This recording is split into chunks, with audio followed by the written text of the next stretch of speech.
Et je pense que c'est ce que notre système d'éducation a fait. Au cours de ces 5 à 6 années dans le système éducatif, ces enfants créatifs se sont transformés en adolescents qui ne sont pas disposés à penser en dehors des sentiers battus.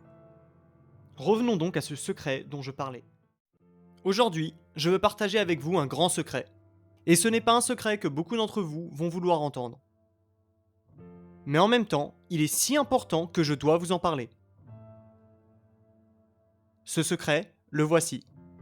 Et si je vous disais que chaque jour, les enfants vont à l'école et qu'ils deviennent moins intelligents? Comment cela peut-il être possible? Quand les enfants vont à l'école, ils apprennent des choses, n'est-ce pas? Et ils accumulent plus de connaissances. Donc logiquement, ils devraient devenir plus intelligents. Comment pourraient-ils devenir moins intelligents? Comment est-ce possible? Eh bien, j'espère pouvoir vous le prouver aujourd'hui. Avant mes 14 ans, j'étais un enfant qui ne savait pas ce qu'il voulait dans la vie. Donc généralement, quand vous prenez un enfant de 5 à 6 ans et que vous lui demandez que veux-tu être quand tu seras grand, il dira un astronaute ou un joueur de foot. Moi, je voulais être un joueur professionnel de Call of Duty. Et comme je n'avais aucune idée de ce que je voulais être en grandissant, j'écoutais mes parents. J'avais confiance, je pensais qu'ils savaient ce qui était le mieux pour moi. Mes parents voulaient de moi ce que tout parent typique voudrait de son enfant. Aller à l'école, avoir de bonnes notes, sortir et faire de l'exercice une fois tous les 2 ans. Et j'essayais de faire tout ce qu'ils m'ont demandé. Sauf que le problème était que je n'étais même pas bon à l'école. J'étais nul en sciences et en mathématiques. Je ne pouvais pas écrire un essai de 5 paragraphes même si ma vie en dépendait. Et à ce jour, je pense toujours que je suis le seul asiatique au monde qui ne comprend pas les mathématiques. Je le pense vraiment. Mais quand j'ai eu 14 ans, tout a changé. Je n'étais plus cette montgolfière qui se laissait pousser au gré du vent. J'étais maintenant comme un avion supersonique volant vers sa destination.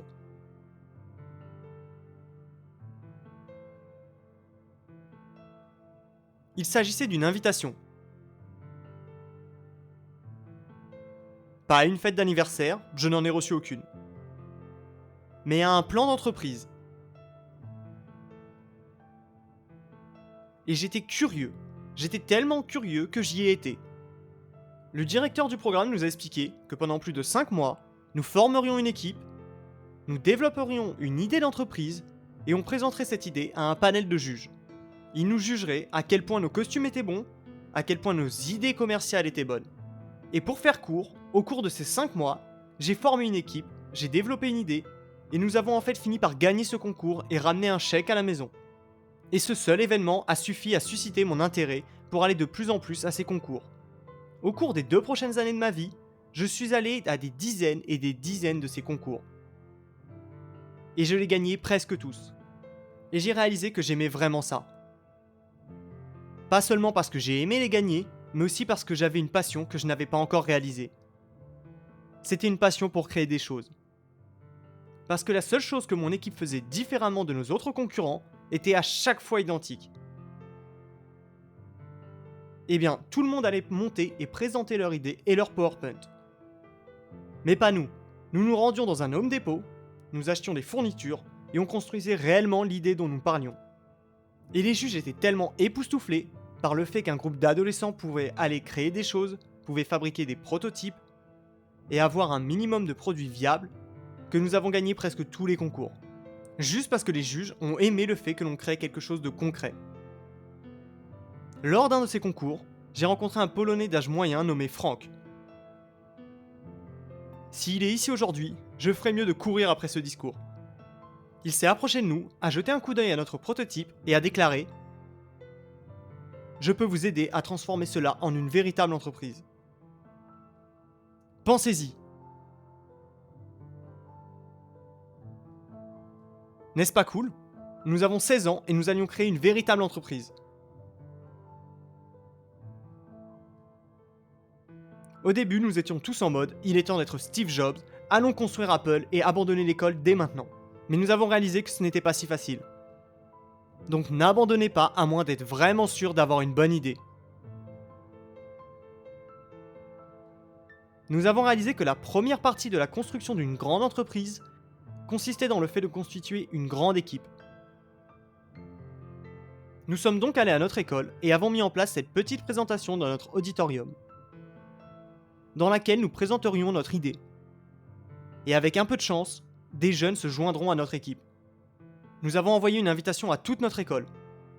Et la première chose que nous avons remarqué, c'est que presque personne ne s'est présenté. Il n'y avait aucun intérêt pour eux. Et ceux qui se sont présentés ont répandu des rumeurs sur nous.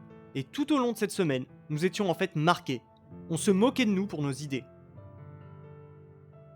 Ce qui est drôle, c'est que la semaine suivante, nous avons fait exactement la même présentation et on l'a fait à notre école primaire, donc à des enfants qui ont 5 ou 6 ans de moins. Et le résultat a été phénoménal. Ces enfants étaient prêts à nous donner l'argent de leur déjeuner en nous demandant s'ils pouvaient acheter un prototype. Ils voulaient connaître notre business plan. Il était incroyable pour nous que ces enfants connaissent l'existence de ces termes. Ils étaient trop jeunes pour prononcer ne serait-ce que certains mots.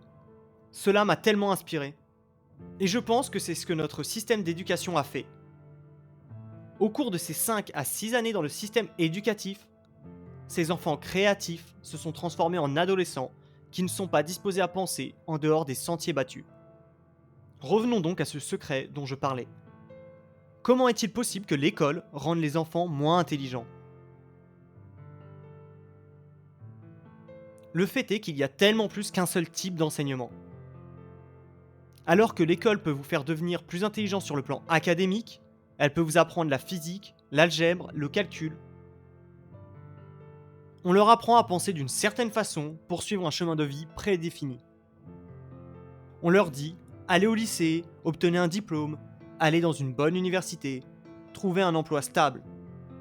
Et si vous ne le faites pas, vous ne réussirez pas.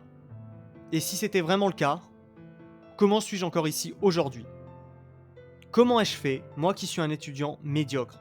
Comment j'ai pu créer une entreprise à l'âge de 16 ans ? Et comment ma société, qui a été mentionnée dans un journal de Wall Street la semaine dernière, peut faire mieux que certaines entreprises lancées par des diplômés de Harvard et de Stanford ? C'est quelque chose qui ne peut pas être évalué par notre scolarité. Voici donc ce que je crois. Les parents, les enseignants, les éducateurs, vous avez le pouvoir pour influencer et inspirer la jeunesse.